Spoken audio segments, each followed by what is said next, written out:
salaamaaleykum maa ngi leen di nuyu ñëpp ku nekk si turam ak santam maa ngi tudd Pape Seydou Barsi responsable politique ici dans le département de Keur Massar mais également responsable politique dans la commune de Malika. Donc di am mbégte kontaan encore une fois dajale fii la jeunesse du président Macky Sall, les responsables politiques du président Macky Sall ici dans le département de Keur Massar, mais également au niveau national, parce que comme vous le savez nous ñëpp on ne cesse de défendre le président à tous les niveaux. Donc damay dem directement def version olof tey dañ leen di wax lu waral tey ñu daje fii au niveau de la commune de Malika pour mettre en si conférence de presse bi nga xamante ne tey moom lañu programmé. Objectif task force bi nag du lenn lu dul ay ndaw président Macky Sall nekk fii si département bi depuis élection locale ba léegi ñu jóge si élection locale dem si élection législative boobu ba léegi dafa am benn silence énorme dans le département, amul benn activité amul benn initiative bi nga xamante ne responsable jël nañ ko fi mel ni daal bu ñu la deful nomination wala jox ñu benn responsable jóge si njiitum réew bi mi nga xam ne mooy suñu leader muy kenn ki nga xam ne moom moo waral tey ñu engagé politique ndax en tant que ay ndaw mooy le président Macky Sall moom lañ gëm. bu ñu demee ba si département bi gis benn activité am na fi kenn jël benn initiative ñun ndaw ñi ñu gëm ni carrément war nañ mën a jël la relève ñu jóg ne carrément dañuy mettre en place task force départementale de Keur Massar ne serait-ce que pour réanimer le parti relancer activité yi nga xam ne moo nekk fii si département bi di défendre le président Macky Sall parce que tout simplement y a un vide boo xam ne mu ngi fi depuis élection locale ba élection législative ba léegi am benn vide boo xam ne moo fi nekk ñu gis ni carrément ñun war nañ mën a jël suñu responsabilité avec la représentativité des 6 communes du département parce que ñu fi toog tey ak ñi nekk si salle bi 6 communes du département de Keur Massar yëpp ñu ngi fi représenté wu ñu nekk ay responsable au niveau de leur commune. Donc tey am nañ sañ-sañ di wax si tur Benno Bokk Yaakaar am nañ sañ-sañ di wax si tur parti bi parce que kenn gënuñu légitime fii si parti bi fii si département de Keur Massar si loolu nag la ñuy jógee ñu ne ñun dañuy porter le combat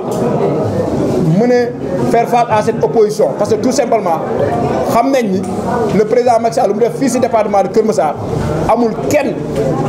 depuis Keur Massar bi nga xam ne existé na ba léegi bi nga xam ne moom moo créé département bu bees bii lu mu fi def en terme de réalisation kenn def ko fi si loolu lañ ne ñun dañuy jóg jël si responsabilité communiquer si président lu mu def fii si département de Keur Massar wax si xamal population bi yëpp que ni Macky Sall lu fi def kenn def ko depuis 1960 ba léegi muy Keur Massar muy Sénégal këpp ba mu wër amul lenn loo xamante ne président def na ko fi te ay prédécesseurs yoo xam ne defuñu ko fi donc Macky Sall lu mu def fii kenn defu ko fi donc tey dañu am sañ-sañ taxaw fii défendre loolu noonu fii si département de Keur Massar parce que tout simplement y a un vide. bu ñu jógee si vulgarisation bi nga xam ne moom lañ bëgg def comme l'une de nos priorités l'une de nos principales activités mooy vulgariser les actions du président Macky Sall fii si département de Keur Massar mais également dañoo bëgg stopper l'opposition bi nga xam ne moo fi nekk maire yi nekk fii di wax mbele ba ñu jox leen maire yi ba fu ñu toll nii amul benn gestion si 5 communes yi nga xam ne waa opposition gagné nañ ko fii si Keur Massar amul benn maire boo xam ne gis nañ ko def na fi loo nga xam ne nit mën na si teg bëtam wala mën na si teg baaraam maanaam tey loolu noonu tey ñun daf ñu war a gën a permettre tey ñu mën a taxaw jàkkaarloo opposition bi nekk fii nii faire face à parce que ñoom ñun ñoo yoroon pouvoir local bi ñu wax ba ñu jox leen ba askan bi jox leen pouvoir local bi mais ba fu ñu toll nii amul lenn lu ñu fi def loo xam ne nit mën a si teg bëtam si loolu nag lañ ñu ne ñun jeunes yi dañuy jóg jàkkaarloo ñoom jàmmaarloo ñoom xamal leen ni carrément erreur la population bi defoon jox leen mairie te population bi fi ñu toll nii xam nañ ni carrément erreur lañ def bu ñu jógee loolu dañuy relancer les activités de la coalition Benno Bokk Yaakaar ñun jeunes yi jóg nañ taxaw doon benn say pour relancer activité fii si département de Keur Massar dinañ dem commune par commune les responsables jeunes yi nekkoo si commune nañ leen ñëw appuyer leen accompagner leen gëmloo leen ni que ni tey relève yi ñun ñoo ko mën a jël amul kenn koo xamante ne war na fi taxaw tey ñu fi nekkoon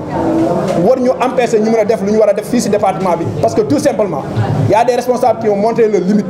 et raison pour laquelle ñun tey dañoo pare pour jël suñu responsabilité parce que bu kenn koo xamante ne mooy suñu leader ku dul le président Macky Sall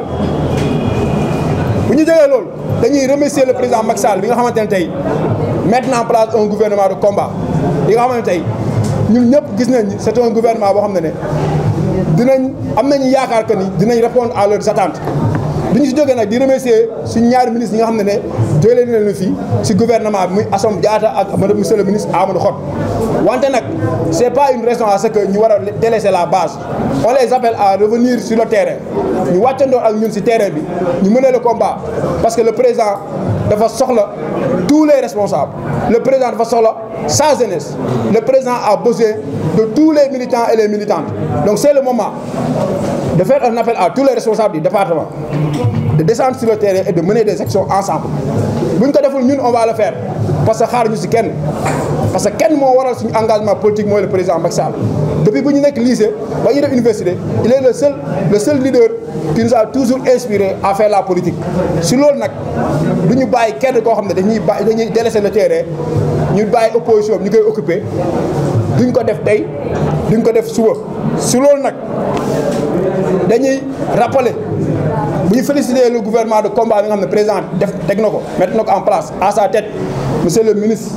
le premier ministre Amadou Ba ni ngi wax président de la République na renforcer également le département de Keur Massar parce que kat ñaari ministre lañu amoon mu jëlee leen fi mais on attend à ce que le président également mu joxe ñu ay nomination parce que politique moyen la laaj politique dafa laaj renforcement. Les autres départements certes on a perdu dañoo perdre département de Keur Massar mais am na yeneen département yoo xam ne tamit ñoom tamit dañoo perdre te teewul lañu leen responsabiliser donc monsieur le président ñu ngi lay ñaan nga gestu Keur Massar bi nga xam ne yaa ko créé sa bopp. Département bi nga xam ne yaa ko créé bu ko bàyyi en rade parce que y a des jeunes qui sont là y a des jeunes sur qui on peut compter vraiment pour relever le défi. Pour prendre les rênes du parti ici au niveau de ce département. Donc ñu ngi lay ñaan nga bàyyi ñu xel xam nañ ñu fàttewuñu mais dañoo bëgg affaire bi gaaw parce que tout simplement base bi dafa soxla ñu ko renforcer dafa soxla pour financer le parti au niveau de la base dans le département de Keur Massar loolu également bëggoon nañ ko wax. Pour terminer bëggoon nañ suñu camarade Mimi Touré koo xam ne on a beaucoup de respect pour elle envers elle mais tey lu ñu gis muy daf ñoo en tant que ay ndaw dañ ci am mbetteel trop parce que tout simplement xaar ñoo lu mel nii su moom ñi koy wax nag na am courage politique comme le président Macky Sall l'avait fait bu muy quitter le PDS dafa bàyyi lépp li nga xamante ne amoon na ko si biir PDS demal yoonam jël yoon boppam dem li ko yàlla may mu jël. Donc ñun tey en tant que ay ndaw Keur Massar loolu la ñuy woo madame la présidente Mimi Touré moom le courage politique mu abandonné tout lépp lu mu amoon si biir Benno Bokk Yaakaar mu abandonné ko buy dem jël yoonam dem mu bàyyi ñëw suñu Benno bàyyi ñëw suñu APR parce que ñun Macky Sall lañu gëm te si moom la ñuy wéeru ba keroog lu yàlla def ñu def ko. Donc loolu laa amoon si lu may wax di jeexal si le nemmeeku tour de Ousmane Sonko di ko wax ni nag ñun Keur Massar ñu ngi koy xaar. Nemmeeku tur taxawaalu tur lañ ko mën a tuddee parce que ay caaxaan la ay kàcc la ay manipulation la ay mensonge la et il est toujours dans son domaine ñu ngi koy xaar fii si département de Keur Massar bis bu fi ñëwee mu ne day def nemmeeku tur nañ ko nemmeeku bu baax a baax ak moom loolu laa amoon si lu may wax di remercier ñëpp di jaajëfal ñëpp di remercier toute la jeunesse de Keur Massar tous les responsables des différentes communes du département de Keur Massar merci beaucoup. Bonsoir tout le monde. Ibrahima Ndiaye, responsable politique dans le département de Keur Massar et responsable dans la commune de Jaxaay, Parcelles Assainies, et directeur commercial de la LONASE. Je voudrais commencer d'abord par saluer les responsables de la coalition présente ici. Je veux nommer les responsables des 6 communes. Je peux sans risque de me tromper dire que l'avenir du département est là. L'avenir du département de Keur Massar, des différentes communes, est là. Donc je voulais les saluer solennellement pour leur dire que je témoigne ici leur engagement envers le président Macky Sall. Je salue aussi les militants et militantes présents dans cette salle. Je salue aussi les journalistes qui ont fait le déplacement pour venir couvrir l'événement, nos chers partenaires. Je vais commencer la déclaration linéaire pour dire que depuis les dernières élections législatives perdues par la grande coalition Benno Bokk Yaakaar dans le département de Keur Massar, une léthargie des responsables de la coalition est constatée dans le département. Une absence manifeste d'activité politique et d'animation de la coalition est notée dans notre département. À l'heure où tous les responsables devraient sortir pour vulgariser les réalisations faites par le président Macky Sall dans le seul département qu'il a eu à créer dans son magistère. Cette localité de plus de 600 000 habitants, je veux dire le département de Keur Massar, a changé de visage avec de nombreuses infrastructures réalisées par son gouvernement. Le chef de l'État s'est investi personnellement pour le développement de Keur Massar, mais l'inaction, je répète bien l'inaction, des responsables du parti et de la coalition installe un grand vide. C'est dans cette optique que la jeunesse du département de Keur Massar, bien représentée dans les 6 communes, a pris l'initiative de mettre en place un task force départemental pour assurer une alternance générationnelle. Ceci a pour objectif de défendre le président Macky Sall, vulgariser et médiatiser ses nombreuses réalisations dans le département telles que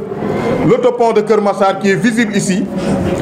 les activités du Promoville, donc on l'a constaté dans le département, Promogep et l'emploi des jeunes, ainsi que les nombreuses actions menées contre les inondations et j'en passe, et qui impactent, je veux dire toutes ces réalisations impactent positivement le quotidien des Massarois. Ça c'est une vérité absolue. Ce nouveau task force s'est fixé comme défi de relancer les activités de la coalition dans tout le département. Cette nouvelle initiative vise à stopper l'opposition incompétente, mais aussi de dénoncer, comme mon frère Badji l'a dit tout à l'heure, les pratiques qui s'adonnent, les mauvaises pratiques dont s'adonnent les maires dans les 5 communes. Parce que nous savons tous que la commune de Malika, où on tient actuellement cette réunion, est toujours maintenue par la coalition Benno Bokk Yakaar. Ce nouveau task force procédera au lancement et à l'animation des activités politiques dans le département. Dans les jours qui viennent, ils vont sentir véritablement la présence d'une jeunesse engagée, des responsables engagés, des identités remarquables connues partout qui vont investir la population pour montrer véritablement les réalisations du président Macky Sall. Nous demandons au président Macky Sall de renforcer la jeunesse. Parce que vous tous, vous l'avez constaté, c'est une jeunesse très responsable dans le département de Keur Massar. En nomination et d'augmenter le recrutement des jeunes dans le cadre du programme Xëyu Ndaw yi. La jeunesse massaroise a vraiment besoin de ce programme pour qu'il puisse être intensifié dans le département parce que c'est une demande sociale et il est toujours dans ça, on l'a constaté au niveau national. Pratiquement 64 000 emplois créés au niveau national sur les 65 000 prévus. Ce task force félicite le président Macky Sall pour son gouvernement de combat et d'action. Avec à sa tête M. Amadou Ba qui s'activera certainement sur les urgences de l'heure, notamment les inondations, le soutien des ménages et l'emploi des jeunes, j'en passe. Cette équipe de jeunes que vous voyez ici met en garde l'ex-camarade Mimi Touré et tous les responsables encagoulés qui tenteront de freiner cette dynamique du chef de l'État orientée vers l'émergence du Sénégal. Nous tous, nous l'avons constaté, le Sénégal est en voie de l'émergence. Par la même occasion, mon frère Badji l'a dit tout à l'heure, nous tenons à rappeler à Ousmane Sonko, avec son Nemmeeku Tour, je peux même dire Doxantu Tour, parce que vraiment il n'est pas sérieux. Et à l'opposition générale, qu'ils sont des personnes non gradées dans ce département. Il l'a dit tout à l'heure, cette jeunesse engagée, cette jeunesse responsable va prendre notre destin en main, parce qu'il est temps. Keur Massar a besoin d'une alternance générationnelle sûre. Je vais terminer par cette note pour dire que nous lançons un appel à tous les responsables du département. Nous avons fait constat au niveau départemental. Depuis l'élection législative, dara yënguuf benn activité politique de la coalition amu fi. À cette même période, on voit l'opposition en train de dérouler dans notre département. Lolo tax ñun ñi nga xam ne nous nous portons garant et sentinelle de la République. Nous nous portons garant et sentinelle de la coalition Benno Bokk Yaakaar. Ñu ne kat duñ toog dañuy boole suñ doole. Tey ndaw yi ngeen fi gis ay ndaw yu engagé lañ ay ndaw yu responsable lañ képp koo ci mën di jël mën na doxal département de Kër Massar. Ñu booloo taxawal task force pour xeexal le président Macky Sall wane réalisation yi mu def ci département bi lancer aussi un appel aux responsables yi nga xam ne juguñu jàppale le président Macky Sall munoo toog ne jotuma poste wala wàccee nañ ma poste nga ne dootoo liggéeyati kon kooku poste ko tax a jóg te ñun ñii l'avenir de ce département suñu loxo la nekk xam nañu loolu moo tax ñu jug takku taxaw tem pour xeexal le département pour xeexal la coalition Benno Bokk Yaakaar pour xeexal tamit Sénégal li ñuy terminer rek di wax ne le président Macky Sall gis na léegi département de Kër Massar les 5 maires sont des jeunes les responsables de la coalition Yewwi Askan Wi sont des jeunes il faut que mu renforcer cette jeunesse présente ici cette jeunesse ñoo ko mën a xeexal au niveau départemental oto bi tàkk na te oto bi dañ koy dawal avec cette jeunesse nous sommes prêts et disposés à faire le tour de toutes les communes pour sensibiliser nos frères wax ñëpp ne Kër Massar Macky Sall lu mu fi def ku xool weddi gis bokk gis nañu pont bi gis nañu Promogep gis nañu emploi des jeunes bon ñu ngi koy ñaan mu gën ci doole dolli ñu pour wax rek ne ñun ñëpp pare nañu taxaw temm looloo waral tey ñu woote conférence de presse bii pour wax leen ne tey la ñu commencé mais day continuer je veux pas terminer sans remercier notre frère de Pikine bi nga xam ne tey dafa def déplacement bi ñëw fii di ko wax ne ñun task force bi pare nañ fekk la Pikine jàppale la si li nga xam ne loolu la président Macky Sall di doxal parce que ñun président Macky Sall rek a ñu ñor jeunesse bi nekk fii yëpp président Macky Sall rek a leen ñor donc di lancer un appel à tous les responsables ñu ñëw jàpp fii di wax ne foofu laay terminer à Ousmane Sonko nemmeeku tour bi nga xam ne moom lay def avec toute l'opposition je dis que fii département de Kër Massar bu fi duggee dina xam ne jeunesse bi pare nañ à travers cette conférence de presse déclaré nañ ko persona non grata dans ce département ak ñu mu àndal ñëpp bu duggee fii dinañ ko nemmeeku comme ni ko Badji frère Badji waxee dinañ ko nemmeeku bu baax di wax tamit à notre sœur ex sœur de parti Mimi Touré di ko wax ne lii mu nekk di def kenn àndu si président Macky Sall mënu la dooleel jox la lépp frère Badji wax na ko léegi tey nga jug war ko ak képp ku ko fas yéene war ñun pare nañu pour dénoncer ko parce que Kër Massar léegi am na des responsables pare nañu ñu ngi remercier ñëpp di remercier présence su ñëpp di remercier présence su Zahra Gadio mi ñëw ak ñeneen ñi ñëw ñëpp ñu ngi leen di remercier di wax ne nii la jeunesse doit prendre la relève l'avenir de ce Sénégal appartient à la jeunesse je vous remercie